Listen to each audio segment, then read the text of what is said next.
Hi and welcome to my video for my guest designer post for the Altenew mixed media blog. So I'm going to share with you how I created these gift bags. So I'm going to start out by taking two pieces of 12 by 12 paper, and this paper is from the Altenew Wildflower Collection Pack, and I'm going to score both sheets of paper at 3 inches on 3 sides and then at 2 inches on the top side. So I'm going to go ahead and finish scoring this first sheet of paper, and then I'm going to speed it up and do the second sheet of paper. Now, once I've got all the scoring done, I'm going to go ahead and fold on all of the score lines on both sheets of paper. And it's great using this double-sided paper because you really don't have to do any other decorating at all. It's pretty much done with the beautiful patterns on this pattern paper.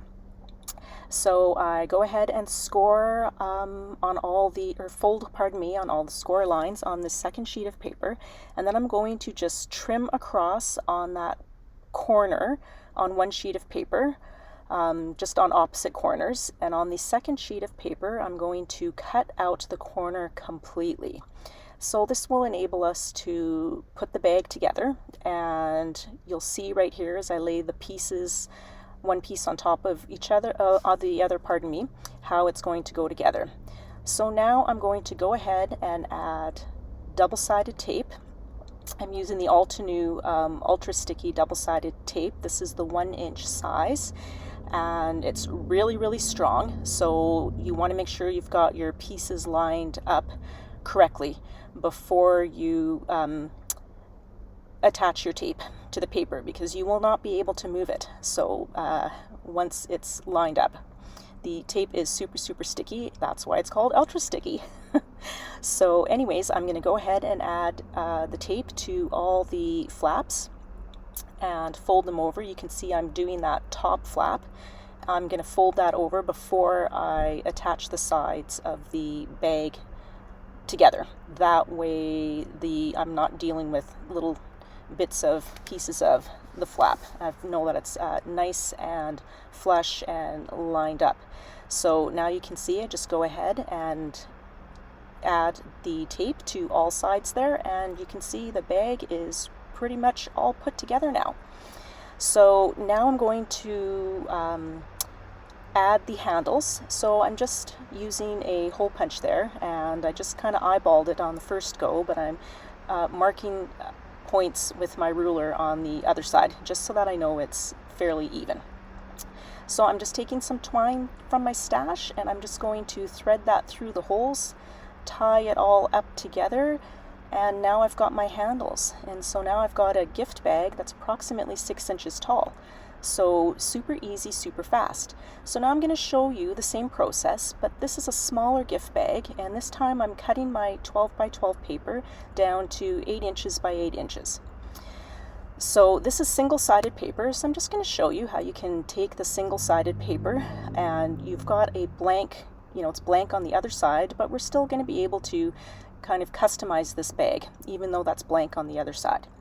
So I'm just going to ink that top part with just some ink that matches the colors in the pattern paper on that side. So I'm just kind of giving that a quick little inking there, and for this size of gift bag I did score it at 2 inches on 3 sides and then 1 inch along the top. So the process is exactly the same. We're going to cut out the corners on one side of the paper, or one piece of the paper, and then we're going to just snip the edge on the other, and then you're just going to go ahead and add your adhesive to glue that. And now this time I actually marked my holes so that they would be in the same spot, approximately half an inch down from the top. And this time I'm using liquid glue, so you can use liquid glue as well. The nice thing with that is you have a little bit of time to move it around if your paper is not lined up perfectly. And then I've just used some bulldog clips to just hold that in place while the glue sets, and the handles are exactly the same, just twine from my stash, and there we've got that gift bag done. Now maybe you want to customize your bag a little bit more. So what I'm doing to do that is I'm just using 12 by 12 inch cardstock. It's a bit of a lighter weight cardstock as well, so that it's much easier to fold. Just some stuff I had in my stash. So I'm doing the exact same thing, scoring on 3 sides at 3 inches and then on the top edge at 1 inch. So I'm just going to speed through that here because you've already watched me score before. And I want to make sure I score this before I add any ink, just so that I can determine, you know, the sides, the front and the back of my gift bag and the top, because that's going to determine where I'm adding my ink. So this is a great opportunity to just pull out some colors, maybe the favorite colors of your recipient of this gift bag.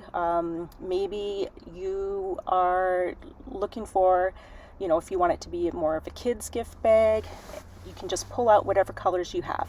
And so I'm going to use my mixed media inks on this, and I'm using the Floral Garden stencil, and I'm just beginning by inking all over with Warm Sunshine pigment ink.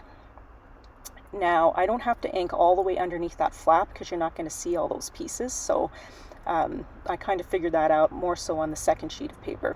So I just kind of go around, ink that, and you can either hit this with some heat to make sure it dries, because the pigment ink is a slower drying ink, or you can just set it aside to dry and then work on your second sheet of paper. So you can see here I've got this all inked up, and now I'm just placing my die cut sentiment.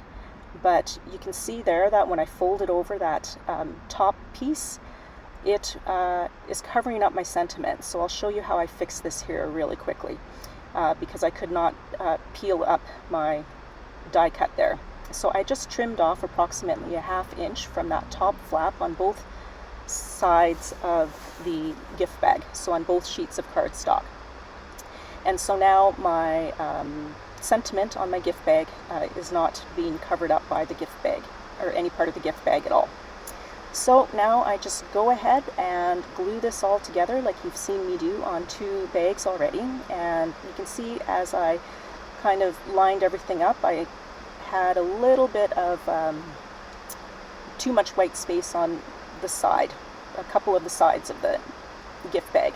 So I just bring my Floral Garden stencil back in and add, re-ink those edges there, and so that way I have a full design all the way around the gift bag, so on the back and the front and the sides. So again, I'm just gluing this down, and I should mention as well that the die cut is from the Mega Greeting die set, and I've die cut that from gold mirror cardstock, and then I actually just stamped the greeting as well from that same stamp set, the Mega Greeting stamp set, right underneath the happy birthday there. And this time I just used some ribbon from my stash, and again, same process, just tie it together for my handles, and now you've got a completely customized gift bag. So there's the 3rd bag, and I hope you've enjoyed this video, and thanks a lot for watching.